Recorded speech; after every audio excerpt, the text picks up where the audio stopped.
Hello fellow collectors, I hope you're doing wonderfully well. It's been a good long while since I last made a haul video, so I thought I'd take you through a few of my recent pickups over the last sort of 2.5, 3-ish months. There's been some great sales recently which I've taken full advantage of, as well as some long-awaited new releases too. And so, let's get right into it. First up is this lovely new collector's edition of Amadeus, in the theatrical cut, which I believe hasn't been available for quite some time. I remember watching this one around 2013, I think, and it was a fairly transformative experience for me. I can't remember if I streamed it or if it was on TV, but I've never really felt such immersion in a story before. The set designs, costumes, performances, it all just came together to create a spectacle like I'd never seen before, and I just thought it was incredible. I've wanted to revisit it for the longest time, so I was delighted that they have finally released such a nice edition of it. I have no idea whether I'll watch the theatrical cut or the director's cut, so I look forward to finding out when I revisit this one at some point soon. Next up, and we have another lovely collector's edition, this time of Galaxy Quest. Now this film was a big one for me during my childhood, having grown up watching Star Trek. This was such a hilarious spoof, and it's still a film that me and my mum quote on a regular occasion. It's a rock, it doesn't have any vulnerable spots. I was really happy to see this get a 4K release, and luckily for me, because I waited quite a while before buying it, it dropped massively in price, so I was doubly happy. Moving on, and we have some A24 releases. Recently, they announced a weekend of free shipping to the UK, and it's roughly $60 usually, and that's put me off from buying from them before, so I absolutely jumped on it and made the most of it. First up, we have the lovely 4K of Marcel, the Shell with Shoes On. I loved this one when I saw it at the cinema a couple of years ago now, I think, but I was gutted when the 4K release seemed to be cancelled from having a UK release, so I've wanted to get the A24 version for a good long while now. Such a sweet and wonderful film that, yeah, will just warm your heart. And then we have The Souvenir, Part 1 and Part 2.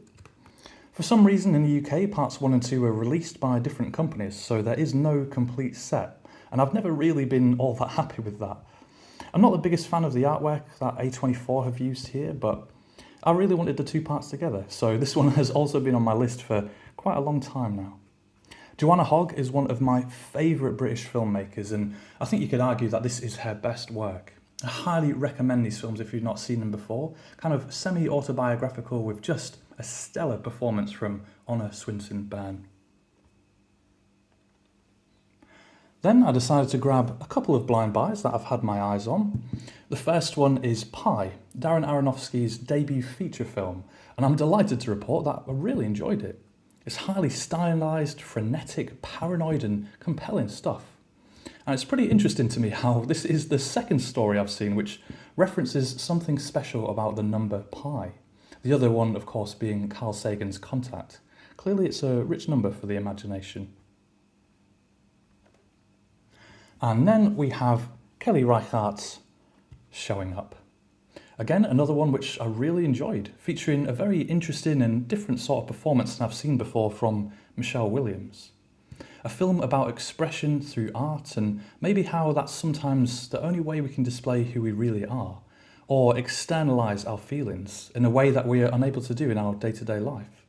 I'm really glad I got this one, maybe my favourite Reichart film that I've seen so far, though very much looking forward to her new one later this year. And lastly from A24 we have The Green Knight, which I'll try to make fit in the frame. I thought this one was spectacular when I first watched it, and it's certainly one of the best looking films I've seen for a long time. I've been wanting a nice edition of it, but I never really liked the look of the steelbooks that we got, and the German media book edition, which I did think looked lovely, has been out of print for quite some time now. I'm not actually the biggest fan of how this edition looks, but what really drew me to it is that they have printed excerpts of the epic poem that the film is based on, which is, of course, Sir Gawain and the Green Knight. And it also includes notes from David Lowery, the director. I thought that was a really special touch, so yeah, I look forward to reading those and making my way through it. And of course, revisiting the film. Next up is Incendies, of course a film from Denis Villeneuve. This one had also been on my list for quite a long time now, and coming off my collecting break earlier in the year, I saw that I'd missed out on the limited edition that 101 Films put out, and the regular 4K seemed to be out of stock in several places, so I wanted to grab this one while I could. Though that being said, it does seem to be readily available again in most places. I know many people think this is Villeneuve's best, so yeah, I very much look forward to checking it out. Moving on, and we have The Remains of the Day. Unfortunately, there is no 4K of this film available in the UK, so I imported this one from the States. Even though it was ages ago now, back near the end of 2022 when I watched Howard's End, I thought it was excellent and it really moved me, and at the time made me want to check out more Merchant and Ivory films. Fairly recently I watched Room with a View, which is another of theirs, and like Howard's End, also based off an E.M. Forster novel, which renewed my interest yet again as I loved that as well. So it was great to finally get a chance to watch Remains of the Day, which also has a familiar cast with Emma Thompson and Anthony Hopkins again. And then going from something pretty amazing to something pretty awful. We have, of course, the Chronicles of Riddick in the lovely 4K edition from Arrow Video. Last year, a while before this one was released, I picked up their edition of Pitch Black, which I had really fond memories of and had a blast watching it again. So I decided to grab the only available edition of the Chronicles of Riddick and Riddick at the time. Watching Chronicles again for the first time in many years, it was just, it was pretty awful. But saying that, I really like how it takes a huge swing. We had a fairly small sci-fi film with Pitch Black. You know, it had a lower budget, fairly tight story with a last man standing sort of thing to it. Compelling stuff. But then to go from that into this sort of galaxy-wide story with an advancing empire, armies and the like, and throwing Riddick into that mix was just an outrageous left turn. And I love that they went for it. But the film itself is, pretty shocking. But that being said, I obviously bought this and I'm delighted to have it, because there's still a chunk of fun to be had here, in a it's so bad it's good sort of way. I'm very much looking forward to getting the 4K of Riddick once Arrow decide to release it, and also seeing the new film, which I think is now being worked on. And then we've got a few Steelbooks. We start with the Femme Nikita. I'd been really keen to watch this one for years at this point, so I was really happy to pick up this lovely Steelbook edition of it, for only about £20 actually. Unfortunately for me, it didn't quite live up to my very high expectations, but I certainly enjoyed it. It's a compelling story. I guess I just really didn't care for Nikita herself that much. There isn't really any character growth, which felt odd considering she goes from addict to assassin. But anyway, it's one that I'll revisit for sure, and I'll see if I get more out of it upon multiple rewatches. Next up, and I'll talk about these three together. So we've got Tombstone, if I can get them to fit nicely, The Outlaw Josie Wales, and of course, Pale Rider. I absolutely love Tombstone, definitely my favourite adaptation of the story. Val Kilmer is just perfect as Doc Holliday with what can only be described as a legendary performance. It's funny, it's action-packed, it's just a great western despite it having quite a lot of issues behind the scenes of the production. And then the other two were Blind Buys for Me, classic Clint Eastwood westerns that he both starred in and directed. I loved Pale Rider and thought it was fantastic. Superb performances as well from the supporting characters in that one too. And really enjoyed The Outlaw Josie Wales, though for me, not quite as good as Pale Rider.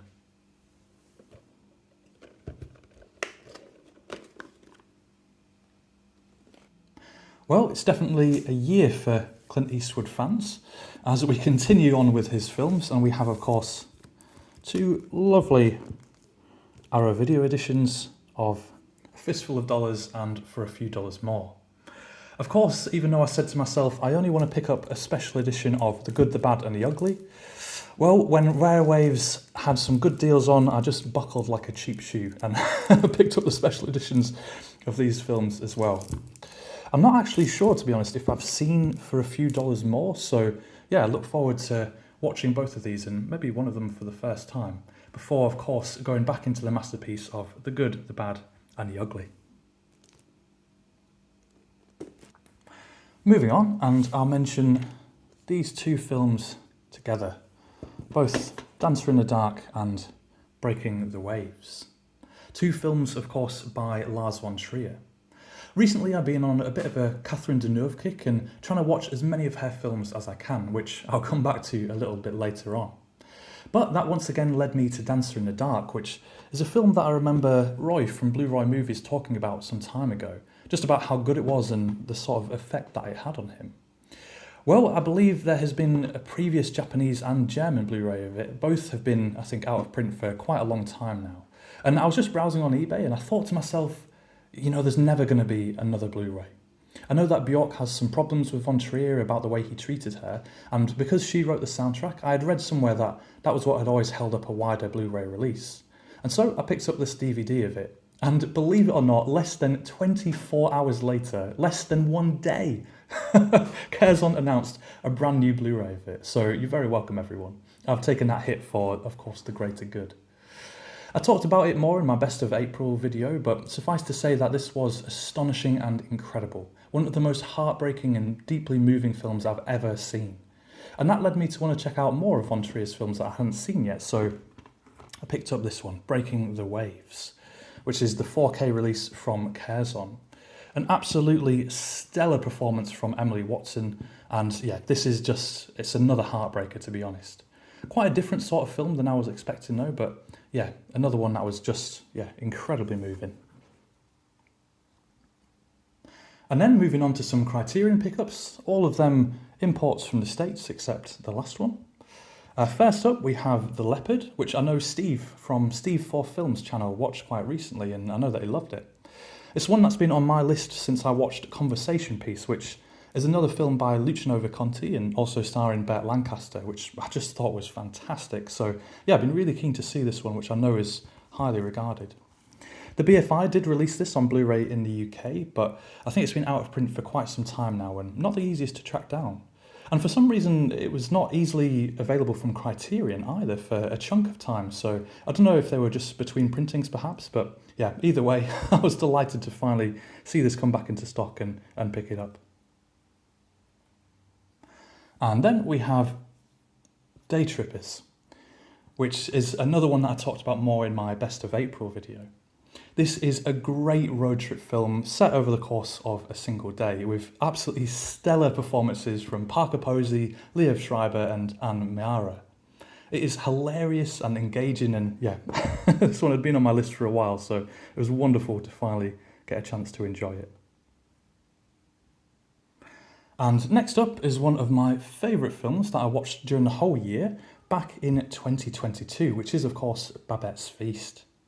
I did wait for the re-released Curzon edition of this, but I was pretty disappointed with the sort of pixelated picture that they used from the front. Like they chose a poster and just scaled it up even though it wasn't detailed enough to do that. So yeah, I've been keen to get this lovely Criterion edition of it, which is absolutely stellar in hand.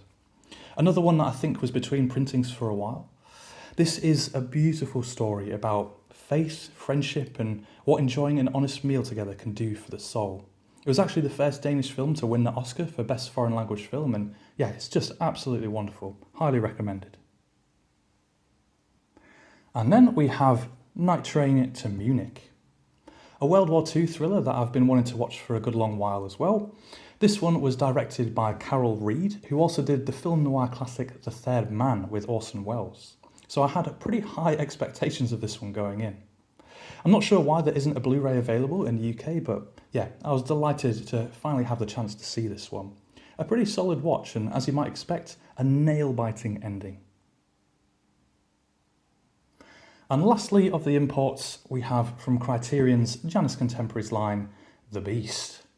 I was lucky enough to catch this one at the cinema last year, and I absolutely loved it. Superb performances from the lovely Léa Seydoux and George McKay. This is a story about connection between people through different times and lives, where, not matter the circumstances, they are just drawn inexplicably towards each other.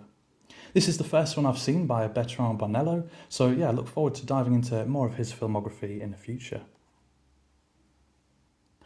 And then the final Criterion, this one of course, a UK release of Martin Scorsese's The Age of Innocence. I watched this one a few years ago and absolutely loved it. A moving romance with just stellar performances from Michelle Pfeiffer and Daniel Day-Lewis.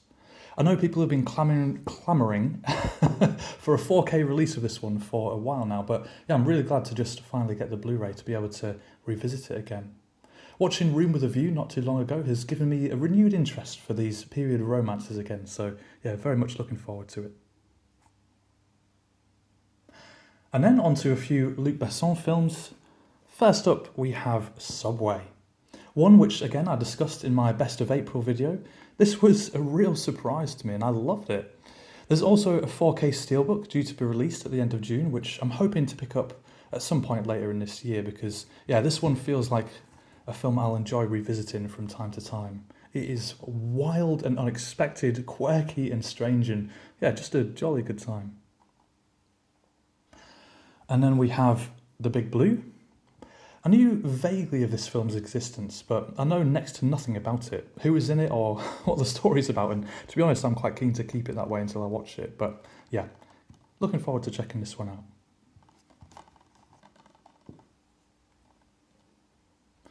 And lastly, we have Angela A, or Angela. I was reading reviews about this one, and it seemed to be a bit of a cult classic for Besson, and people really lauding it and loving it as one of their favourites from him. It's another one for me that I definitely enjoyed. It's interesting and compelling and a little bit otherworldly, and quite a nice choice with the sort of black and white cinematography, which gives it something of a timeless quality. But I didn't love this one as much as other people seem to. And again, I'd never heard of it before, so yeah, this was a fun one to jump into. And then we're into a couple from Indicator. One that sadly wasn't included in their recent sale, which is Sahara with Humphrey Bogart. I watched this one a while back when I was at home visiting with my parents, and we all really enjoyed it. To be honest, I wasn't expecting too much from this one, but was really quite moved by it. Bogart is excellent, and it's just a thoroughly engaging World War II film with desert warfare set in Northern Africa, where it's not just the enemy that might kill you, but the heat, exhaustion and lack of water as well. I think there may have been an out-of-print French Blu-ray of this, but yeah, certainly nothing widely available, so yeah, it's wonderful that Indicator managed to release such a lovely edition. And then I had just one pickup that was included in their recent sale, which is of course Universal Noir number 2. Near the end of last year, I almost ran out of film noirs to watch in my collection, and having polished off Columbia's Noir number 1 to 5, and most of the other ones that I had from Arrow and Eureka, and frankly that was just absolutely unreasonable to me that I'd almost run out of more films to explore, so yeah, I'm slowly building back up plenty of them to watch. And from Indicator now, it's just the Whistler set that's left for me to buy until I'm complete on their box sets again. Moving on, and I'll set these down like that. We have a couple releases from 88 Films.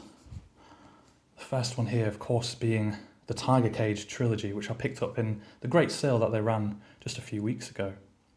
I've had my eye on this set for a good long while now, as I've been slowly picking up a few Hong Kong crime and kung fu films from 88, and I've had such a blast watching them. There's not been one that I've found disappointing. They all just have such engaging qualities and are action-packed and good fun.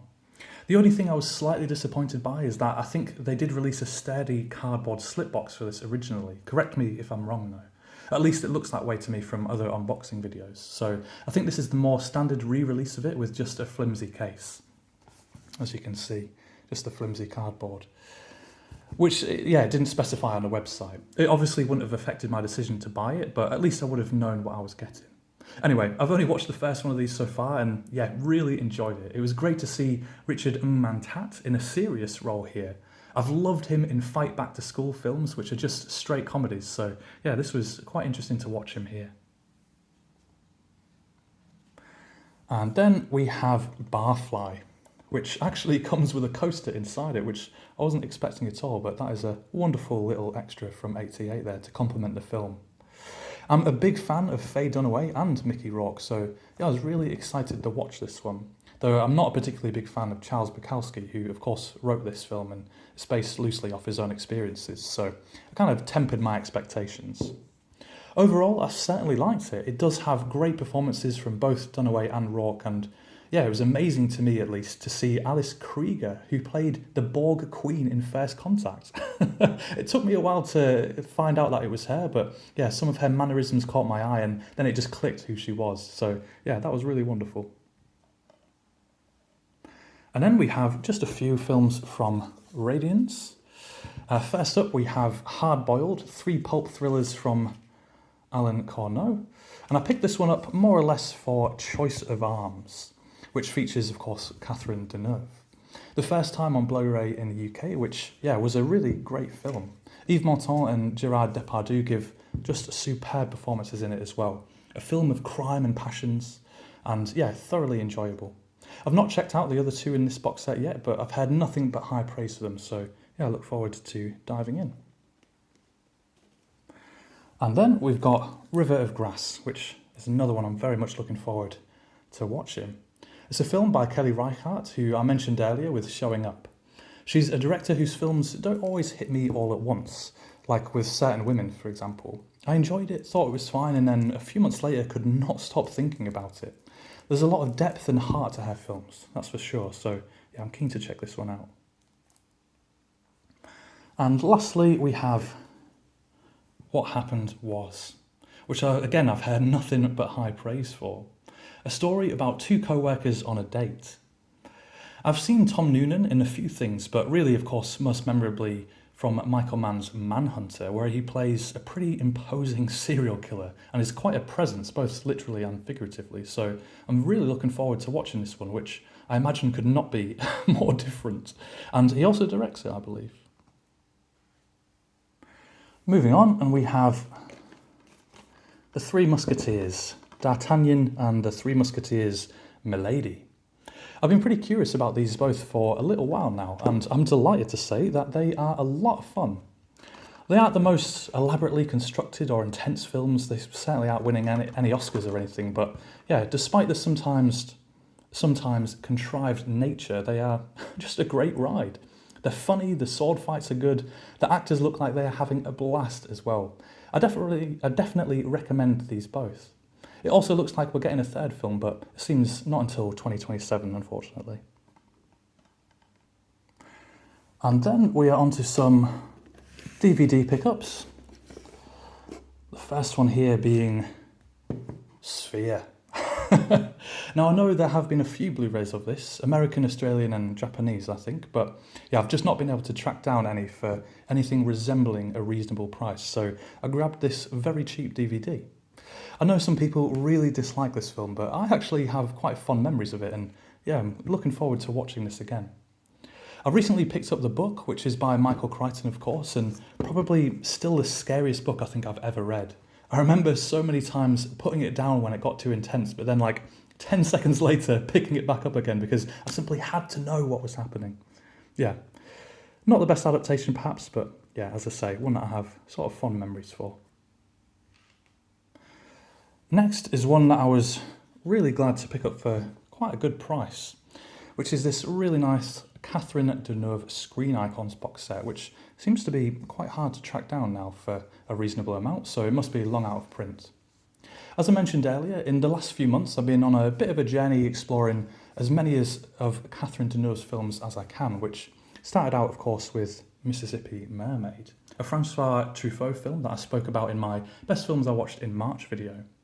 I had another couple of her films waiting to be watched in my collection that I really enjoyed, and they too have just spurred me on to want to see more from her.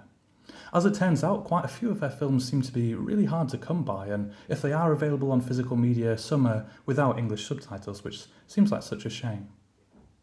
2 films in this set in particular, Manon 70 and Ma Chanson Préférée, I could not find anywhere else, so yeah, jumped on this box set despite owning the other 3 on Blu-ray already. But as I said, this is really quite a nice set, and my journey continues to see as many of her films as possible.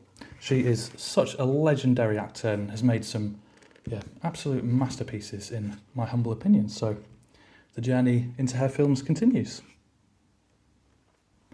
Next up is this Spencer Tracy and Katherine Hepburn DVD box set, which I had my eye on for a good long while. It actually dropped in price recently, so I decided to finally pick it up. Unfortunately, I was expecting a proper box set rather than just a DVD case, so that was a little disappointing, but yeah, I'm very glad to have the films. Two in particular have been on my list for a good long while, which are Woman of the Year, which has a Criterion release in the US, and Adam's Rib, which is on the 1001 movies list, so very much look forward to watching both of those. And then we have Unfaithfully Yours. Having watched Night Train to Munich, which also stars Rex Harrison, I was quite keen to check out more from him, as I think the only other film of his I've seen has been The Ghost and Mrs. Muir, which I also really loved. So yeah, picked this one up and looks like it'll be good fun. And then lastly, from the DVDs, we have this Errol Flynn box set, which yeah, sadly has seen some better days. I recently watched The Seahawk after hearing Neil from Neil's Movie Channel talking about it, and thought it was a really good swashbuckling tale with lots of high seas fun. Not quite as good as I'd been hoping for, but yeah, I've been keen to see a few more from Errol Flynn, and both Captain Blood along with Seahawk are on the 1001 movies list. And though they're both available on Blu-ray in the States, as are a couple others in this set, unfortunately none of them are available on Blu-ray in the UK. I came across this box set for just over £7.50, and yeah, well, for that price I thought it was well worth it, so very much looking forward to making my way through the rest of the films in this set. And then we're on to the last couple here, which are both absolutely lovely. So first we have this gorgeous edition of Logan Lucky, of course from Plain Archive. Actually my first purchase from them for quite a long time. They recently ran a sale on a couple of items, and this ended up being about £27, which includes the shipping from South Korea. So yeah, absolutely went for it. I really like this film, which I think is a bit of an underrated Soderbergh in my opinion. Just a really fun heist film, and yeah, delighted to have such a lovely edition of it.